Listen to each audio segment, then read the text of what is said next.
Salut, c'est Trado, je suis content de vous retrouver pour la mise à jour des matrices de trading pour le France 40, l'Allemagne 30, le Wall Street, l'équivalent CFD du CAC, du DAX et du Dow Jones. Je vous retrouve de l'autre côté. Alors pour commencer, je vous rappelle que tout ce qui suit est donné à titre purement informatif et pédagogique. Il n'y a pas d'incitation à acheter ou à vendre quoi que ce soit. Vous devez vous rapprocher d'un professionnel pour savoir si l'utilisation des CFD à risque limité correspond à votre profil d'investisseur. Et voilà où on en est sur le France 40 en données journalières. Nous sommes aux prises avec une résistance évidente ici, comprise entre 4714 et 4757, zone qui a fait refluer les cours, que ce soit le 30 avril ou encore en fin de semaine, jeudi et vendredi. Cette zone est vraiment très importante à suivre sur les données intraday. Le prochain support de référence est à 4115, 4142, zone à l'origine du rebond, c'était déjà le 2 avril 2020. On descend d'unité de temps, regarde ce qui se passe sur les unités de temps, 4 heures, avec une tendance qui est haussière pour la tendance de fond, puisque nous sommes au-dessus d'une moyenne mobile à 50 périodes qui monte. Par contre, la tendance de plus court terme donnée par la moyenne mobile à 20 périodes est neutre, puisque nous sommes en dessous de cette moyenne mobile à 20 périodes qui monte. On voit à quel point cette zone qu'on a mentionnée préalablement, la zone des 4714, 4757 est dangereuse pour les haussiers.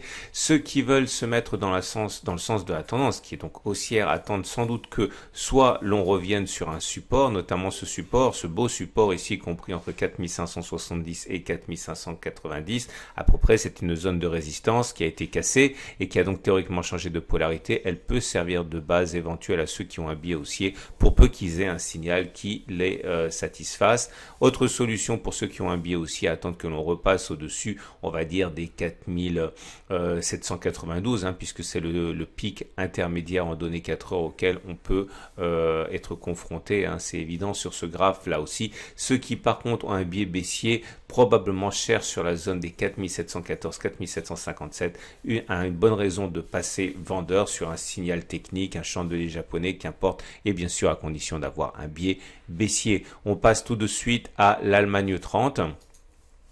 Et l'Allemagne 30 en données journalières pour baliser le terrain, eh bien on voit que nous sommes là aussi sur une zone difficile à négocier.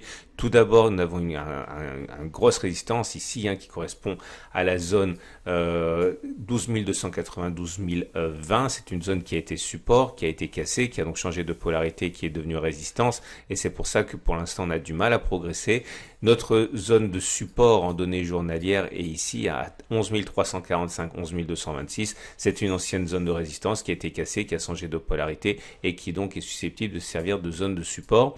On descend d'unité de temps, regardez les données 4 heures à présent, et comme vous pouvez le voir là aussi, la tendance est comme pour le France 40 en tendance haussière modérée, haussière car nous sommes au-dessus de la moyenne mobile à 50 périodes qui monte, modérée parce que nous sommes en dessous de la moyenne mobile à 20 périodes qui monte. En dessous signifie qu'il n'y a pas de tendance ici.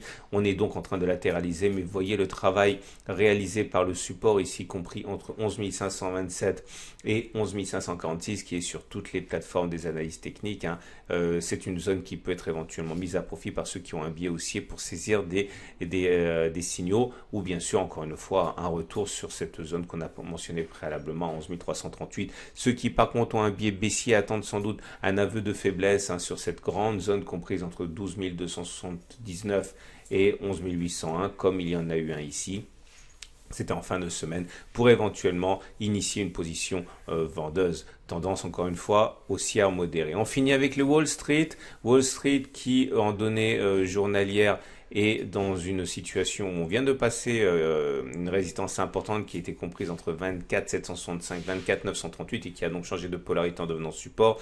Malheureusement, c'était pour mieux être confronté à une résistance encore plus forte en gris. Ici, c'est une résistance très importante que l'on retrouve sur les données hebdomadaires et qui pose problème. Ceux qui veulent trader en intraday se mettent en données 4 heures et voilà où nous en sommes avec une tendance toujours la même, haussière modérée, au-dessus de la moyenne mobile à 50 périodes qui monte certes, mais en dessous de la moyenne mobile à 20 périodes qui monte heureusement. On est en tendance neutre de tendance de fond, tendance de court terme et tendance haussière pour la tendance de fond.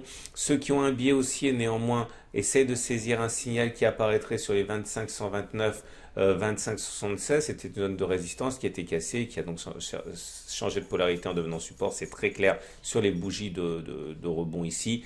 Par contre, ceux qui ont plutôt un biais baissier, eh bien, attendent un signal valide hein, sur cette zone pour initier une position vendeuse et a fortiori sur les 25 761, 25 814 qui correspond à une zone de résistance en données 4 heures à l'intérieur d'une grande zone de résistance elle-même. Voilà ce qu'on pouvait dire. Je vous rappelle que vous avez la possibilité à la fin de cette vidéo de découvrir d'autres analyses techniques, notamment l'analyse en données hebdomadaires et aussi la matrice de trading pour l'euro-dollar, le bitcoin, le pétrole en préparation de la semaine qui vient de commencer. Je vous souhaite une excellente journée et je vous dis à tout à l'heure pour d'autres vidéos.